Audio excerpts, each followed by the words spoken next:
వచ్చింది. అనగానే ఒక ఊర్లో ఒక ఆవు ఉండేది. దాని పేరు పుణ్యకోటి. దానికి ఒక చిన్న లాక్డౌన్ కూడా ఉండేది. ఒకరోజు ఆ ఆవు అడవిలో గడ్డి మేస్తూ ఉండగా పెద్ద పులి అక్కడికి వచ్చి ఆ ఆవుని చంపబోయింది.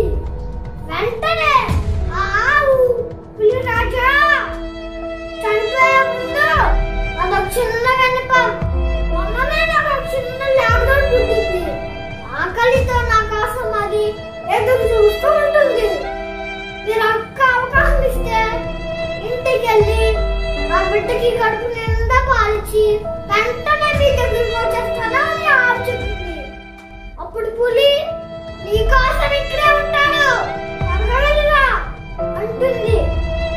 వెంటనే ఆవు పరుగు పరుగున తన లాక్డౌన్ దగ్గరికి వెళ్ళి కడుపు నిండా పాలిచ్చి ఆ ఆవు తిరిగి పులి దగ్గర చేరుకుంది.